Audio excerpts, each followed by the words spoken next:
Good afternoon, and Chag Sameach.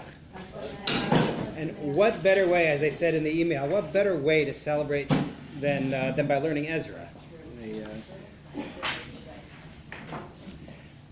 So we are in Perek Zayin. We are in Ezra chapter 7. We have been here for quite some time. Cheating a little bit because Pesach was in between. But nonetheless, I actually do expect us to get through the 7th Perek and even to start on the 8th today. Because a lot of the background that we've done is going to make it smooth sailing for the rest. If you're using the Stone Tanakh, you want the top of page 1829. Perek Zayin Pasuk Yud in chapter 7, sentence 10. By way of background, because why not? Our first week on Perek Zayin, we spent talking about who Ezra is. What is the impact that Ezra makes on us? What do we know about his identity? Why was he staying in Bavel? We talked about the relationship between Yirmiyahu, Baruch ben Neriah, and Ezra. We talked about the roles that Ezra played, his identity as a sofer, and how there are different ways to translate the word sofer. The most literal, simple explanation of the word sofer, not meaning scribe, but rather meaning chacham, that he was knowledgeable, thank you, in the laws of Hashem. However, he's also taken as a sofer, as one who counts, and we talked about the counting of the letters within the Sefer Torah and different messages through that. And then we also talked about him as a sofer, as a scribe, in terms of the role that the Gemara talks about, in which he fixes the Sifrei Torah, and he also changes the way that we write Hebrew. We then started on the Perek itself, on the chapter itself. We went through Ezra's great genealogy. We talked about his father, Sariah, who may have been Kohen Gadol, based on Malachim Bet.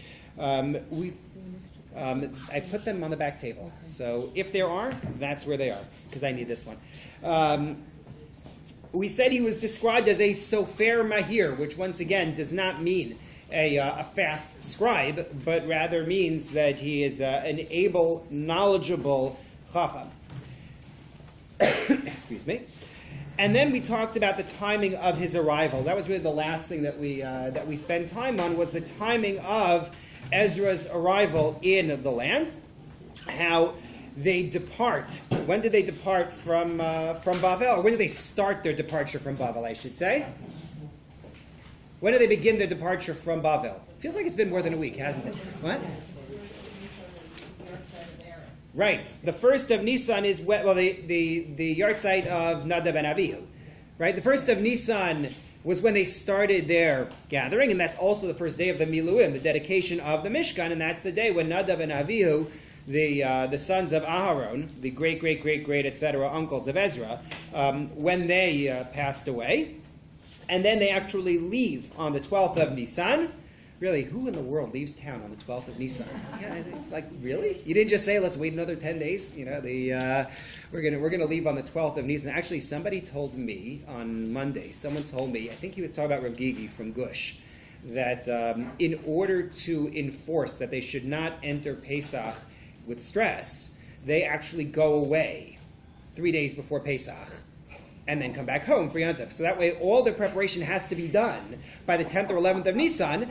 They go away for those few days when, I'm told by Israelis, hotels are cheap. And then after that, they come back home and they have a nice, beautiful Yontif. I think that's great if you can do it. If you can manage your life that way, wow.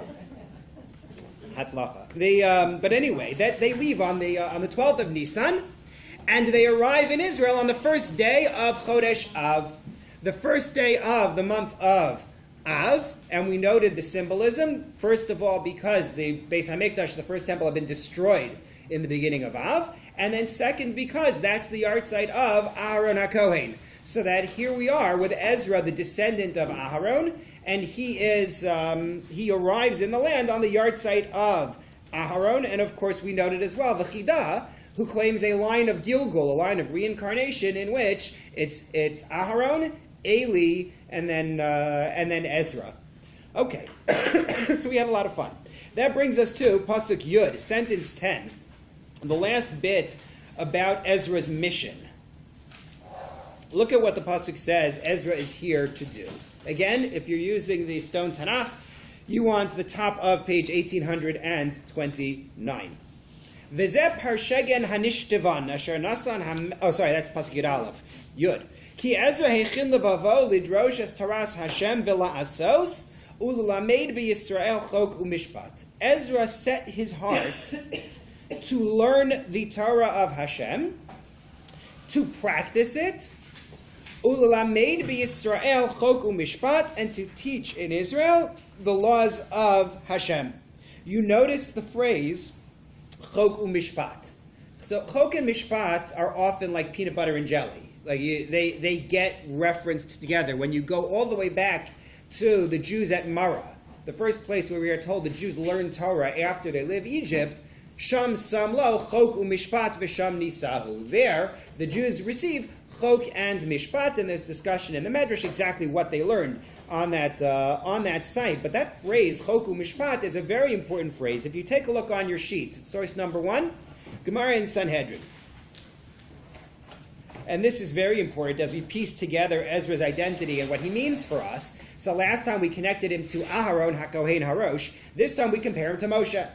Rabbi Yossi Omer, Ra'ui haya Ezra shetinasei Torah al yado Yisrael. Ezra was so great that he would have been worthy of presenting the Torah to the Jewish people, except Imalei Kodma Moshe. Moshe got there first. Where in the world do you get this idea from? I mean, we know that Ezra's groundbreaking, and we're going to see all the things that he accomplishes. But why Ezra and Moshe in particular? So it's scriptural association. We have psukim that are associated. But Moshe hu omer Moshe Allah el ha'elokim. When Moshe gets the Torah, it says, and Moshe went up to Hashem. Be'ezra hu omer hu Ezra alami Bavel. He, Ezra, ascended from Bavel. So what? Ma aliyah ha'amur kan Torah, just like the ascending that Moshe did was to get the Torah. Af aliyah ha'amur lahalan Torah. So to the later one, the one with Ezra, is about Torah. I want to come back to that. I just want to finish the source first. B'Moshe hu omer v'osid tziva Hashem ba'es hahi l'lamed eschem chukim u'mishpatim. With Moshe it says, Hashem told me at that time to teach you chukim u'mishpatim. There's that chok and mishpat. I translate it as laws and statutes, which is as good as anything. Be'ezra hu omer ki Ezra hichin levavo lidrosh es taras Hashem v'la'asos u'lelamed b'Yisrael chok u'mishpat. That Ezra's goal was to teach in Israel chok and mishpat. Ve'aval pishlo nitna Torah al yado nishtan al yado aksav. And then it continues to say, as we've already discussed somewhat, that even if the Torah is not given by him, nonetheless, he changes the way that we write Torah. Tell me something. Are Moshe and Ezra the only ones to ascend somewhere in Tanakh? Of course not. Right? Who else ascended in Tanakh? Anybody. Well, Eliyahu, he really ascended. Right. No shoes required for that one. Going up to Israel. Right, the Meraglim they ascended. Vayalu Banegev. I don't think we mean to connect them to Moshe or to Ezra. So what in the world are we doing here? What we're doing is we're trying to say that their goals were the same. Meaning, when it says regarding Moshe Allah el ha'elokim, and Ezra Allah mi Bavel, what we're trying to say is not simply that here are two people for whom it says they went up, but rather what we know about them is that Moshe goes up to get the Torah. That's the specific reason why he's going up Har Sinai. And that with Ezra, the end of the pasuk is going to say he went up. Why? In order to lamed chok u'mishpat, to teach chok and mishpat. All it's trying to do is to show us the identity of their goals, to say that they want to accomplish the same thing, and that is what makes the association, and says, had Moshe not been there, had Ezra been there back in the day, so that's what he would have done.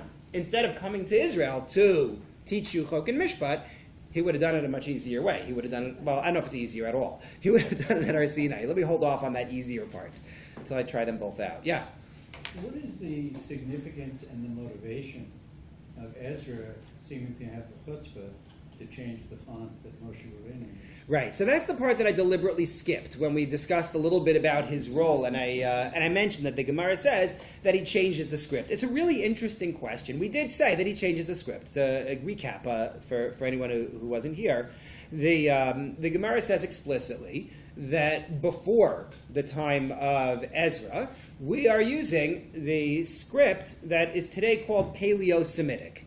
It's a script that has letters that match our letters. There are no phonemes that are missing, letters in our alphabet that reflect sounds that aren't in that alphabet, but the letters are written differently than the ones that we have now. And we know this, meaning if you look at Samaritan writings, you can see it. As a matter of fact, if you look at some of the scrolls that are found, you find that they're written in the Assyrian alphabet, which is what we have.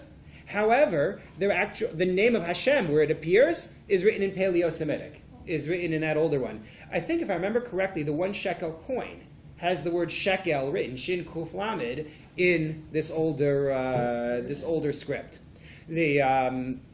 As I'm talking, I'm also stalling as I try to remember why Ezra changed it, because I had seen a couple of ideas for why he changed it, but I'm blanking right now. So I'm going to have to I'll have to email everybody out afterwards and let you know, because I don't remember offhand. I had seen a couple of nice ideas too. Okay, homework. But Ezra is credited with making that change. Okay, yeah. But I think we're finding the similarities because Ezra is because we're trying to find a similarity. He's similar to Moshe in terms of his role. His role is not just teacher, leader. I mean, and it's a unique role in our history. There aren't many. There aren't many people like that. So it's very obvious that they would make this right, and to do it in such a groundbreaking way. I mean, we have other figures who are credited with groundbreaking teaching of Torah. I think it's Rabbi ben Beseira in the Gemara, who's credited in the times of the Romans with restarting Torah. Rabbi Akiva, of course, after the death of everyone, basically. You talk about 24,000 students or pairs of students, and then he restarts with the 5 who happen to be the founders of our basic bodies of Medrash. Meaning all those people, you have to realize that. There are a few different lists of who the new students of Rabbi Akiva were, but these are the ones who are credited with writing Sifra, Sifri, Mechilta, and so on.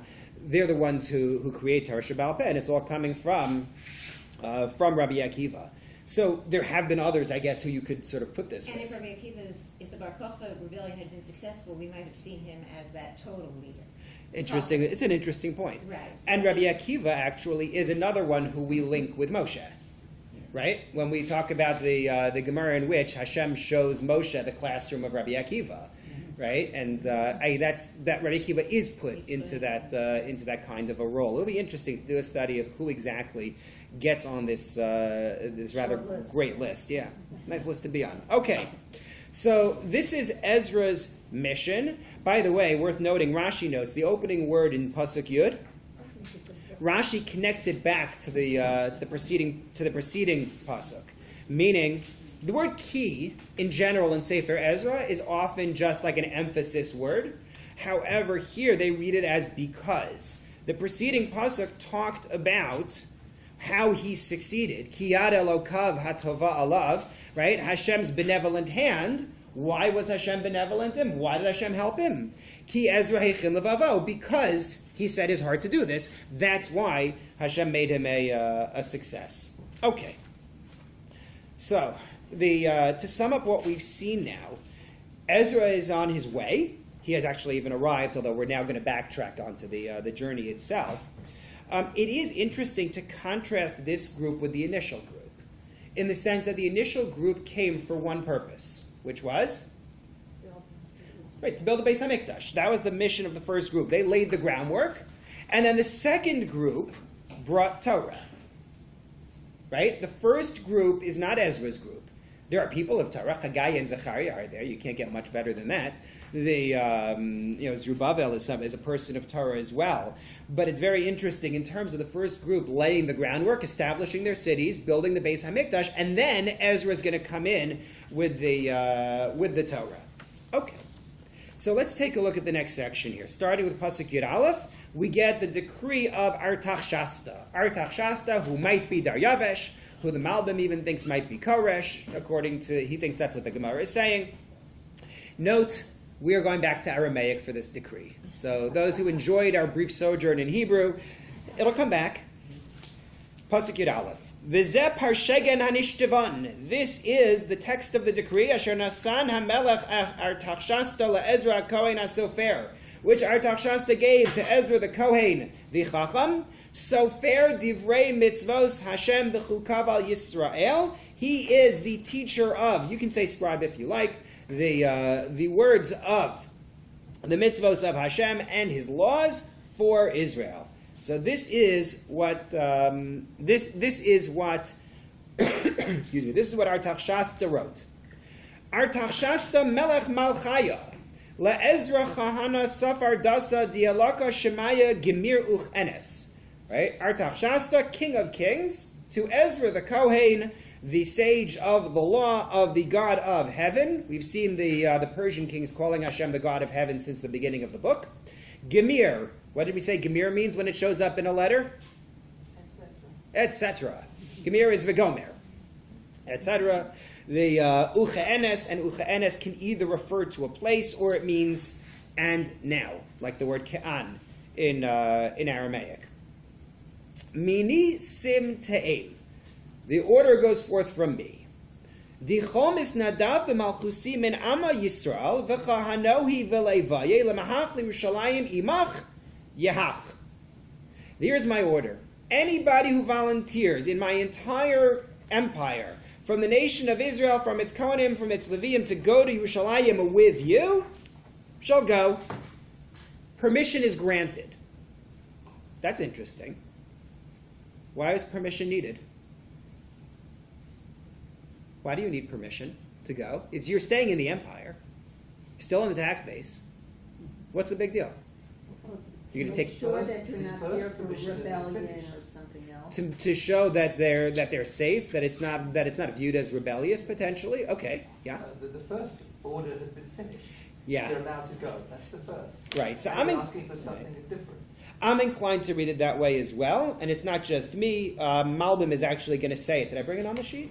I did. If you take a look at Malbim source number 2, he says, "Mipnei shebepekudah rishona shenasan koresh rishus livnei hagala lelechas liYerushalayim be'er hatam shu k'dei livnos sham es beis Hashem." In the first order, when Cyrus let everybody go to Yerushalayim, he said it's in order to build the Beis Hamikdash. So that means the order is done. You built the Beis Hamikdash. That's complete. You're exiles. Granted that your land is also in the empire, you don't get to move back to the land from which you were exiled without government order. Apparently that's the way it's done. So he gave new permission that anybody who wants to go may go, and the reason why you may need it is possibly because this is a statement of you're not rebelling, you're making what is considered a legitimate move. Okay, good. Keep on reading. Let's see what else we have here. Kol kavel de min kadam malka v'shivas ya'atohi shaliach levakara al Yehud v'lirushalem bedas elakach di vidach. He says, why is this? Because permission is given from the king and from his 7 advisors for you to go levakara, right? What does bikur mean? With a kuf? Sorry? No. Haha, that was why I asked the question. Bikur cholim does not mean visiting the sick. Bikur cholim means examining the sick. As the Gemara in Brachos says, the goal of bikur cholim is twofold. One is for the visitor to be moved by what they see, to daven to Hashem on behalf of the person who is sick, and the other is to look after the needs of the patient. The Gemara in the beginning of Brachos talks about the sages, I think Rabbi Akiva was one, Rabbi Yochanan was another one, who visited people who were sick in order to see what do they need. And they would sweep up the house, and they would open the window, whatever it was that was the need of the patient. Bikur cholim is supposed to be to examine, not to visit. Lachzos b'noam Hashem u'levaker behechalo doesn't mean I'd like to visit the Beis Hamikdash. It's a more serious endeavor. But we usually have the word bochein and bechina. Yeah. I'm not bothered by synonyms. They're not really synonyms. I think you could make a distinction between levaker and livchon. That doesn't bother me so much. But levaker is used throughout Chumash, really. It's not a new word in Navi. So when Hashem came to visit Abraham on the third day, that was not Before? Why isn't it Hashem looking after his needs? Okay. Happens to be his needs are to have guests. That's right. I'm okay with that. Okay, so they are sent levakara to examine Yehuda and Yerushalayim bedas elakach dividach by the law of your God which you have with you. Ulahevala ksaf udahav di malka v'atawi hisnadavu leilaka Yisrael di b'Yerushalayim mishkanei. And that's not your only job. Your job is also to bring the silver and gold of the king and his advisors, which they have donated to the God of Israel, who lives in Yerushalayim. And that's not it. And all the silver and gold found in Bavel, im hisnadavus ama v'chohanaya misnadvin leves elakahom di b'Yerushalayim. Whatever the nation and the Kohanim volunteer for the house of their God in Yerushalayim. Someone's generous today. Right? So what exactly is Ezra's job as far as Artachshasta is concerned? What exactly is on the list of his jobs? Pay salaries. Well, bringing the money anyway. What else? Sacrifice for To investigate and see how things are going. Sacrifice has not been mentioned yet. It will be. To look after the Jews and their religion, to bring the money and the purchased materials for the needs of the Beis HaMikdash. That's what Ezra is here to do. Note, by the way, how many advisors does he have? 7 advisors. Who else had 7 advisors? Achashverosh. Shivas Sarei Parasu Madai. It's not a coincidence. He's a Persian king also. But this is apparently Persian government structure, is that you have the 7. Not unlike in Daniel, where we saw certain kings had 3, and this one had 120. Like there were certain structures that they used in their reign. Okay, but we're not done. But wait, there's more. Pasuk Yud Zayin, sentence 17. Kol kavel dina asparna tikne bechaspa dina torin dichrin imrin umin chashon v'niskehon uskarev himo amad b'cha divesel akachom di b'Yerushalayim. So he says, therefore, you know what you should do? Quickly, he says. Notice the emphasis. Asparna, quickly. We've seen that word before. Quickly you shall purchase with this silver. You shall purchase oxen, right? Torin, shorim in Hebrew. Dichrin are rams. Imrin are sheep. Menachos are flour offerings usually, as well as niskehon, the nesachim, the libations, wine and oil that you pour on the mizbeach, and you shall bring them on the altar of your God in Yerushalayim. Umad dialach v'alechach yetav bishar kaspa v'dav alemebad, and whatever you and your brethren want to do with the rest of the silver and gold, kirus alakachom, in whatever is the will of your God, ta'avdun, so you shall do. Not bad, but he's not done. Pasuk Yutes, sentence 19.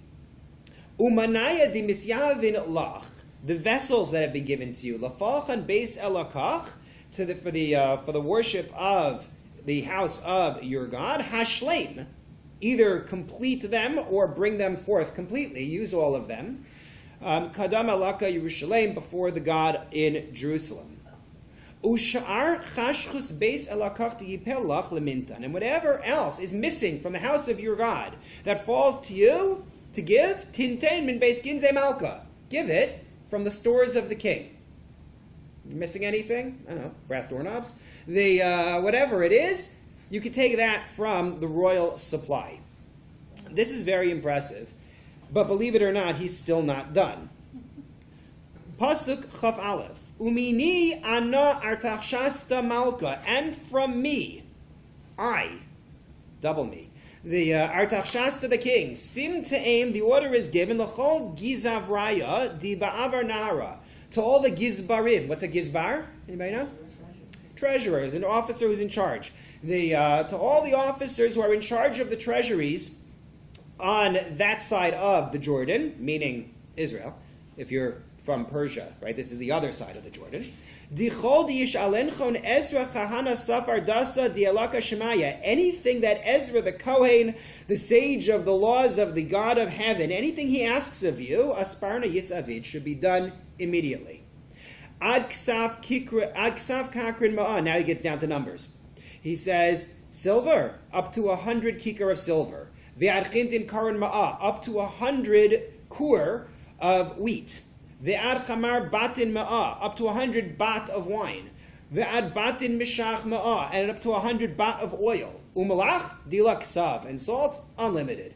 Not even recorded here. All that. Kol di mintam elaka shemaya yisaved as darza leves elaka shemaya. All this by the order of the God of heaven shall be done as darza. What word in Hebrew does as darza sound like? Zariz. Sorry? Zariz, rizud, zrizid. Energetically it shall be done.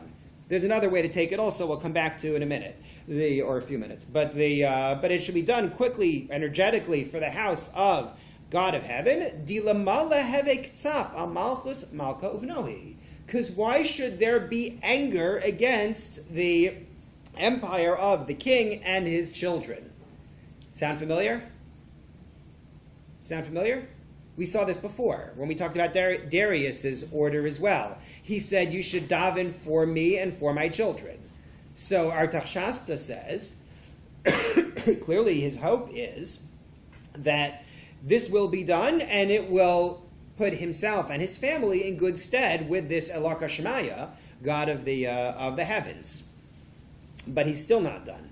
He has more coming. Maybe I'll pause there because there's a lot we've already said. Excuse me. He gives this permission for them to go along with Ezra for the two missions of looking after the Jews and their religion, as well as bringing funding. And he gives the order for his officers to give whatever they deem necessary. But here's an interesting turn of phrase. Up to 100 kikar of silver. What if they asked for 101? No, right? This is, 100 kikar of silver sounds nice. We're going to find out just how nice it is soon. It is rather generous. But I think we have to ask ourselves, because when we go back to Darius, there were no numbers mentioned. When Darius gave his order for what they could take, he just said take, and he listed a whole bunch of substances. He did not say up to any limit. So why is it? It was in Perek Vav. It was in chapter 6 that we saw Darius' order. Why did we get a limit here? So let's go back to the initial question, which we've asked before. We asked it regarding Darius. Why is Artachshasta being so wonderful to the Jews? We asked it going all the way back to Cyrus, right? And we said Cyrus's policy was not just for us. Cyrus's policy was for the nations he conquered. He said it's a lot easier to deal with a population you've conquered if they think you're their friend, right? They're not constantly trying to rebel. So give them what they want. Let them worship their God. It doesn't hurt me. They're paying taxes and they're not rebelling. I'm good with that. And they did it to the Babylonians, and he did it to us, at least. Those are the ones that we have specific knowledge of. So we asked then, what is this? Is it really just a practical generosity? So maybe.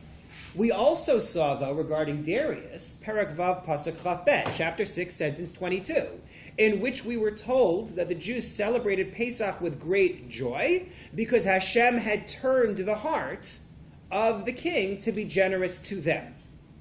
So that the pasuk seems to be saying, credit it to God, right? Credit it to Hashem. It's Hashem has made the king help us out. The challenge with that is that we also saw the Gemara in Rosh Hashanah, and the Gemara in Rosh Hashanah assumes that the king is acting independently, both for good and for bad. Do you remember? We learned the Gemara in Rosh Hashanah that asked the question of why the king said, pray for me and my family, right? And it suggested that that was actually a negative motivation, right? We were here for this. The Gemara said that we look at it as a sign that maybe he was selfish in what he was doing. So I think we need to ask ourselves, accepting, because we do, that the text says that Hashem has made him help us, you still have to ask yourself, okay, but what is he thinking? What is the king thinking? When Darius, Artachshasta, one and the same perhaps, say, Jews, you may have this. It's not like he's been brainwashed and he doesn't actually have any awareness of reality and he's writing an order and then he wakes up the next day and say, wow, what happened yesterday? He thinks that he's doing it for a reason, for a practical reason, maybe the pragmatic reason of helping himself govern, but he thinks he's doing it for a reason. It's like, we've discussed this before, Sefer Shoftim, nations do all sorts of things, but only once in the entire book are we told what the nations are thinking, right? Only when Ammon says, we are coming to attack the Jews because the Jews took our land when they entered from Mitzrayim. Other than that, Midian, Moab, all of them, they all think, Plishtim, they all think that they're doing something in their own interests, but it happens to be Hashem is manipulating them to come punish the Jews because the Jews haven't done what they were supposed to do, theme of Sefer Shoftim. So too here, there has to be something that a king is thinking, even if he's being manipulated. So the question is, what is it that is in his head? So you could say, again, that it's a practical move, that it's a pragmatic move. But I think, and the Da'at Mikra supports this idea, that there's something else going on which is going to be important in understanding the magnanimity of Artachshasta. He's converting the temple, the Beis HaMikdash, from a private religious institution into a government institution. He has co-opted the Beis HaMikdash. If you think of what the Samaritans may have been trying to do, when we talked about the Samaritans saying, let's build it together, and there was the feeling as brought in Malbim that maybe the Samaritans wanted to convert it to be their idolatrous structure, what the king has done is he's taken what we viewed as our national religious building, and he's now made it the Persian national religious building. It now has his name on it, right, dedicating the Beis HaMikdash. It's actually a very clever move. Ezra is now not only Ezra HaSofer, Ezra HaKohen, he's also Ezra representative of King Artachshasta, who is there and is paid and fully funded by the government. And that explains a lot of what happens between Artachshasta and Ezra. We didn't get to it yet. We're about to.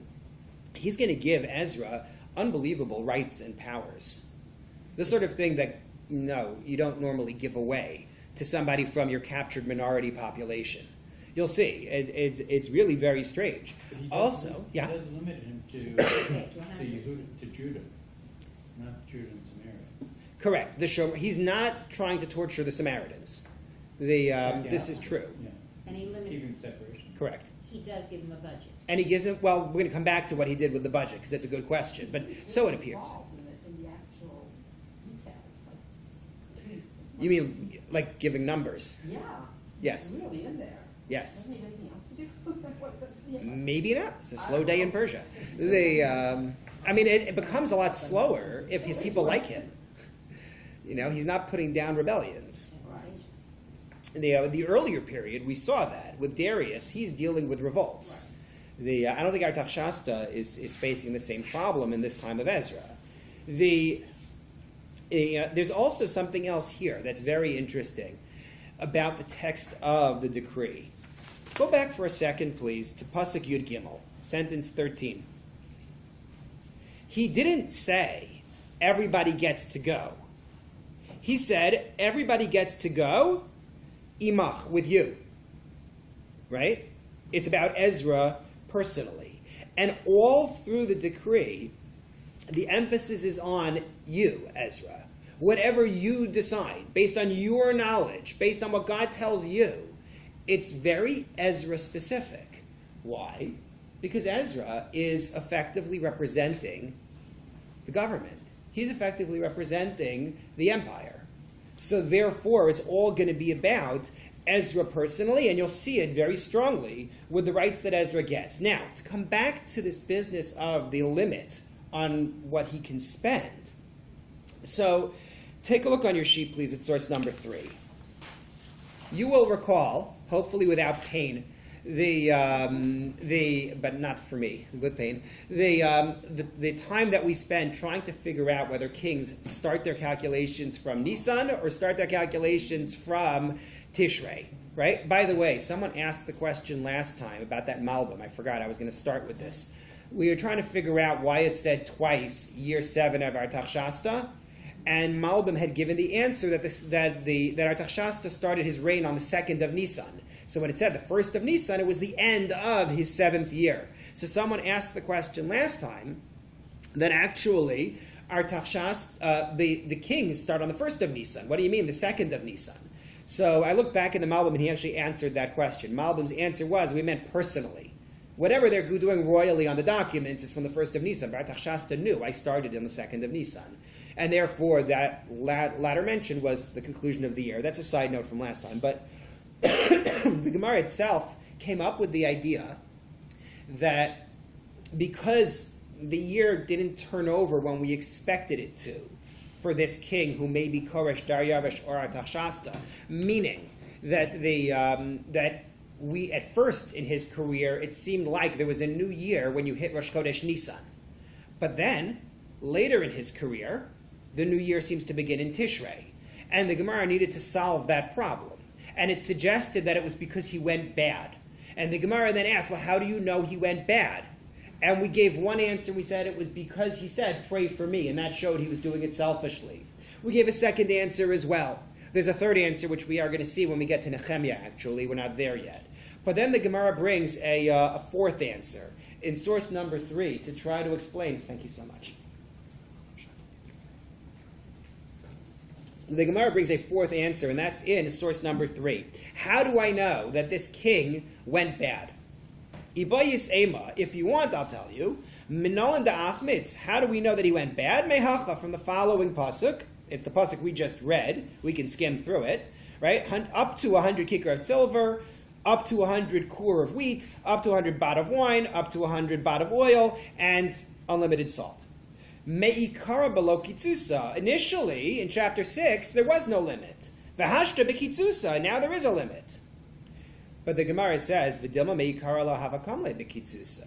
Maybe that's not why he changed. Maybe he always meant there to be a limit. But in chapter 6, we had no way of knowing what was going to be needed, so he didn't set a limit. Chapter 7, now he has a better sense of it. The Beis HaMikdash is up and running. And so he says, this is the limit. So the Gemara says, yeah, I can't prove anything from this. Don't prove anything from it. Maybe it was a utilitarian thing, not representative of a shift. The other view, though, is Mitzudat David, Rabbi David Altshuler, in source number 4, where he doesn't seem to view it as a limit at all.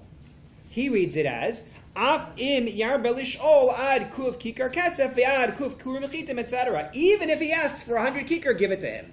Even if he asks for whatever, 100 kur, give it to him.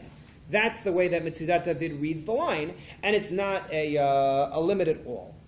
What is particularly interesting is something that the Da'at Mikra edition points out, and that's in source number 5 from Herodotus. Now, I'm not going to read out for you the entire piece. I thought I brought I brought a larger part than I needed, just because I thought it was interesting. But the key point is actually what's at the end. It's talking about the different provinces, and where the Jews were was the 5th province of the empire. So the 5th province, it's the last paragraph in number 5, was the country, except the part belonging to the Arabians, which paid no tribute, between Poseidon, a city founded on the, I'm going to guess, Cilician, but I don't actually know. Anybody know? Ha, then it's Cilician. Okay. And Syrian border, by other people whose names are hard to pronounce, and Egypt. This paid 350 talents. In this province was all Phoenicia and the part of Syria called Palestine and Cyprus. The key is the 350 talents, which according to Da'at Mikra translates to 300 silver kikar. That's very important, because you just told me that Ezra is allowed up to 100 silver kikar a year. Even if I take that as a limit, that's 1/3 of the local tax base is going to go for the Beis HaMikdash. That's a wild number.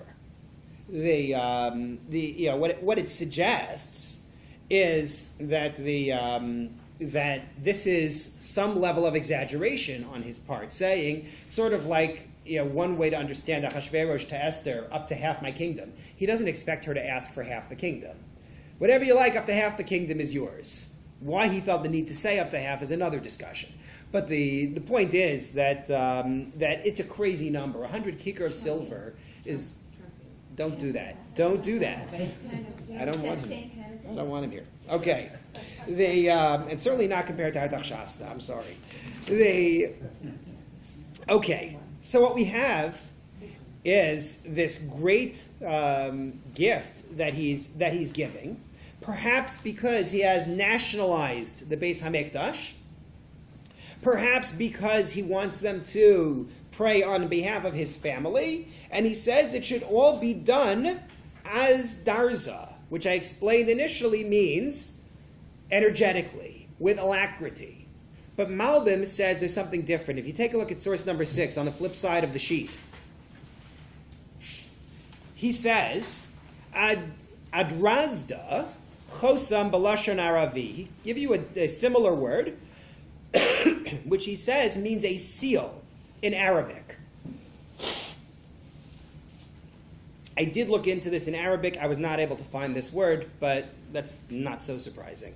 You'd have to have a better knowledge of Arabic than mine. But he says it means a seal, which adds another dimension to what Artachshasta is doing, as Malbim goes on to explain.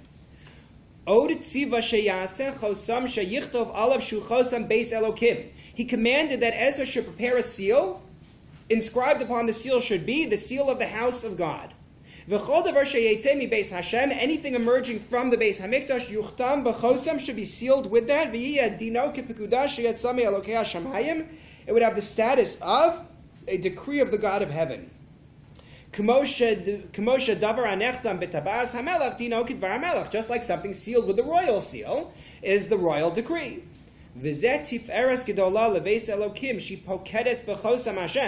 That is a remarkable splendor for the house of God. It has the power to issue its own royal orders, so to speak. And it will be with the force of that which the king orders.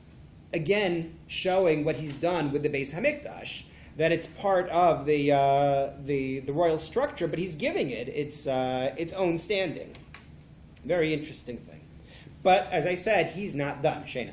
It's interesting to me that Malbim says this because for us I would see this as, so to speak, a step down for God. Yeah. And this is kind of limiting, as it were, God's powers. And I think of Malbim as being a very astute political commentator, and he's not seeing this, or at least he doesn't seem to see this here. Mm-hmm. I guess it all depends on what your baseline is, right? Meaning, if you're starting out as, we are an exiled, impoverished population far from our land, and the king has just said that our shul gets to issue orders and call them royal orders, we feel pretty good. As opposed to, we're already in our land, we have a Beis Hamikdash, and now the king is co-opting us and saying, yeah, and I'll sign off on what you say too, in which case it comes off as more condescending. So I think it depends on your frame of reference. It's an interesting point, but I think Malbim is probably looking at it from the Golos perspective, as opposed to we've already made it perspective. Good.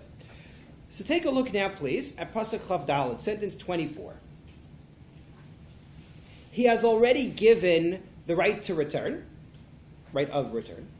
He has already given money, resources, and told them they could bring it. He has already given them a pledge to support their karbanos, their offerings. And now he says in Pasuk Chav Dalet, sentence 24, Ulachom mahodi'in, you are all informed. Dichol kahanaya v'leivaye zamaraya tara'aya nisinaya ufalche beis elaka dina, all of the Kohanim, Leviim, singers, gatekeepers, the Nesinim we talked about back in Parak Bet, right? The descendants of those who worked for the Beis Hamikdash, and all who do work in this house of God, Minda velo v'halach la shalit lemirmei alehom. Minda velo v'halach is something we talked about already a few chapters ago. These are different types of royal taxes, and they are exempt. You work for the temple, you're exempt from royal taxation. That's a nice deal. The Dad Mikra says something interesting. If you take a look on your sheet in number 7, I brought it there, fitting in with the idea that this is a royal institute. Im HaMikdash hu mosad mamlachti.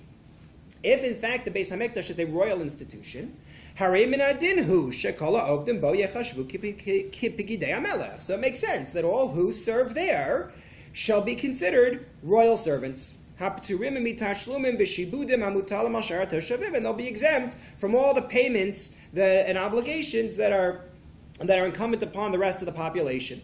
Takana zu hafcha b'meshech hazman lenohag shekol hamoshlim ba'asya ube'Europa kibluhu, and that became standard practice in Asia and Europe. V'ziku as hakohanim uchlei hakodesh lemineihem b'ptur me'olam malchus, exempting the Kohanim and those who serve from the yoke of the king. And of course, this reminds us of what story from Chumash? Mitzrayim, right? Yosef and the lands of the priests versus everybody else's land. Good.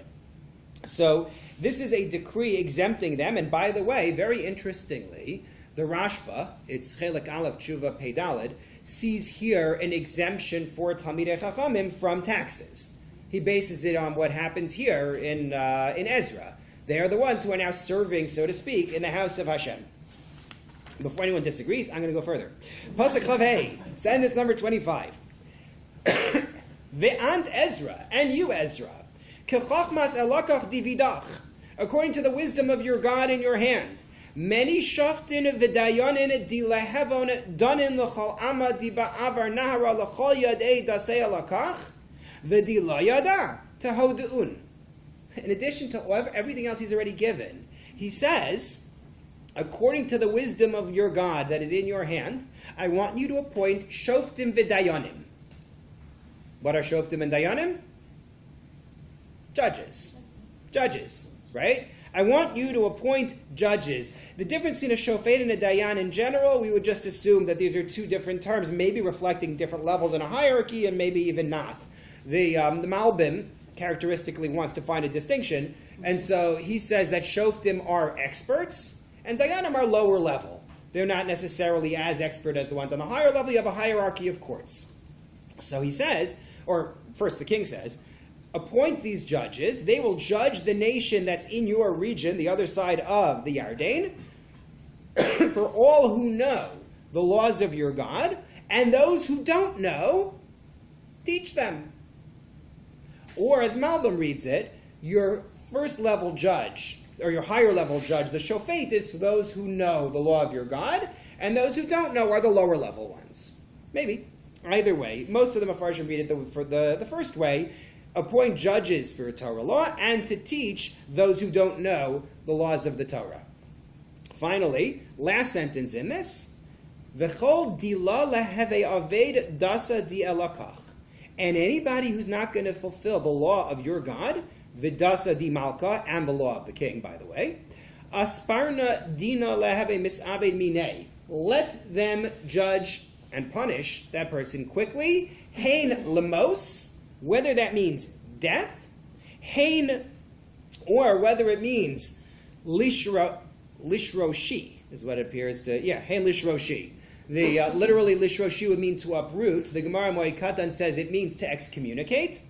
Hein la'anash nichsin v'la'esurin, or whether it means in terms of punishing the person financially, or esurin, which means, prison. Prison. All of these different powers are given by the king to Ezra. One thing we're going to have to watch for is, so when does Ezra use them? When does Ezra actually implement the authority he's been given? But you realize now what I meant when I said this is a remarkably generous decree. It started out with what we were already familiar with. Permission to go, Cyrus did that. Funding, all right, so Cyrus did that, Darius did that, maybe there's a little more here, possibly. Okay, but he also has the power to appoint judges. He also has the power to punish. This is, for all intents and purposes, he's running the show. Yes? It's curious because the king slipped something in at the end. The law of the king also. Yeah, up until now it's been your law, religious law, you're my guy. And while you're my guy, you're also the magistrate for civil Persian law. Yep, you're right. That's there too. And how does Ezra deal with conflicts between those two sets of law? Well, the way he's going to deal with conflicts between the two sets of law is that he's actually not going to do any of this. That's what I thought. That's why I made the comment of, let's see where he does this. It's not Ezra's way. And that's a very important piece because it's one of the key distinguishing characteristics between Ezra and Nehemiah. If Nehemiah gets these rights, he's all over it. Right. That's what Nehemiah does. Ezra is a very different leader. So we'll see that as we go through it. Even in the next parak, we're gonna see that. But what we're very clearly seeing is the statement that everything is going to be under Ezra's control if he wants it. So says the government. Okay. And then we get, closing the parak with the last two psukim, Ezra's thanks to Hashem. Pasuk Chav Zayin, sentence 27, we're at the bottom of page 1829. He says, and here we shift into first person without warning. Remember, Ezra wrote the book, but we haven't had Ezra speaking until now because he hasn't been there. He only showed up in Parak Zayin. So now, Baruch Hashem Elokei Avosenu, blessed is God, the God of our ancestors, Asher Nasan Kazos Belev Hamelech, who put this into the heart of the king, Lefa'er es Beis Hashem Asher B'Yerushalayim, to glorify or to make beautiful the house of God in Jerusalem. Ve'alai hitach chesed lifnei hamelech v'yoatzav. And Hashem gave me favor in the eyes of the king and his advisors, ulechos sarei hamelech hagiborim, and all the mighty officers of the king. Va'ani hischazakti, and I gathered my strength, kiyad Hashem Elokai alai, in accord with the hand of God upon me. Again, that kiyad Hashem, that's the third time in this parak that we've specifically said all of this is kiyad Hashem. V'ek bitzami Yisrael rashim la'alos imi, and I gathered leaders to come to the land with me. This is one of those cases in which the breakup of the prakim that the church did doesn't really serve the text. Because if you look at the very next pasuk, which is chapter 8, sentence 1, and here are the leaders. Right? Which it just said at the end of pasuk Chavchet, I gathered leaders. Why are you breaking the parak here? It makes no sense. But they did it, and we got stuck with it. It's just the way it goes. Can I ask a question? Yeah, sure. Where does this negative perspective on Artachshasta come? We see that Ezra is blessing what happened. Even doing something so that his family doesn't come to harm is not exactly, Correct. may not be the highest level of serving God, but it's pretty, it's recognizing God and recognizing his power. And Right. So the answer is it doesn't have to be negative. That we don't have to view what's going on as negative. I go back to what we said the first time we saw the king being generous to us. And we asked the question of, so why is he being so nice? And we saw that Gemara. And we said part of our suspicion is just our experience. In other words, generally speaking, governments have not been kind to us unless they had something to gain. So that's part of what this is about. The governments who took us in after we were expelled from Spain and Portugal, generally speaking, did so because they were hoping for what we would bring there financially. And it worked out well for them. But that's part of it. Part of it is the textual issue in the Gemara where the things shift, Nisan and Tishrei, but I think it's much more philosophical of why would they be helping? And it's characteristic of the way we look at human events in Tanakh in general to say, God must be manipulating this. He wouldn't really have done this himself. It must be Hashem's hand that is helping at this point. Yeah? Isn't there another element that we're kind of forgetting is that the Jews have been described as a very troublesome people in previous documents. And it seems to me that wisely the king has chosen a prominent Jew to represent him in this environment with the hope that he will be loyal to the king. It's an interesting point, especially if I take the view that Perek Dalet occurred where Perek Dalet is located, and it's not transplanted from later on. You still have to explain to me why Perek Dalet is talking about the walls of Yerushalayim instead of the Beis HaMikdash. But various Mefarshim had no problem with that whatsoever. So yes, if I read it that the Samaritans have already sent back a letter saying these Jews are going to rebel, then maybe this is Artachshasta thinking to himself, here's a better way to keep them from rebelling, as opposed to having to send a whole bunch of troops and quash them that way, or recall them all to Persia where they could be rabble rousers there. It would neither be the first time or the last time. Correct. The other point that I would make here, within this display of generosity, but on the other hand, control, is the question of why it is that we don't read I wouldn't say Hallel on Purim, right? Remember the Gemara asks the question of why we don't say Hallel on Purim? So there are a few different answers that are floated in the Gemara. Right? One answer is that the Book of Esther counts as Hallel. Another one is because it's a miracle outside of Israel, right? Even though the other things we say Hallel for tend to be, right, today notwithstanding, but generally speaking, the reason why we say Hallel is because, we got out of Egypt. We got the Torah in the Midbar. We sat in Sukkot in the Midbar. And the answer is once you get into the land, only miracles that happen in the... Okay, fine. But the other answer that the Gemara mentions is Akati Avdei Achashverosh Anan. Even after the miracles of Purim, the bottom line is we are still servants of Achashverosh. And even after Ezra shows up in the land with all of this power and all of this benevolence, we're still Avdei Artachshasta. We're still working for Artachshasta. At the end of the day, this is still called the exile of Persia to some extent, even as we have a Beis Hamikdash, even though we have a temple. And that's something that I think is worth recognizing. So what we've seen today is the decree that is given in support of Ezra and in support of the Jews who have returned. What I really want to take away from it is this remarkable benevolence comes with becoming known as a royal institution, as that Midrash suggests. But it gives Ezra remarkable powers, which, as I said, he's not even going to use. That's not who he is. It's not his style. So what we'll see next time, because I know you're waiting for this, in Perek Ches, is a name list. Another list of people who came back. We are not going to spend as much time on this list as we did in Perek Bet. But we'll see that. We'll see the Kohanim and Leviim, or the Kohanim and lack of Leviim, because that's a highlight of Perek Ches as well. And then Ezra's great prayer, and more about the Beis Hamikdash and the journey and so forth. So that, God willing, will be in Perek Ches next week. Thank you very much.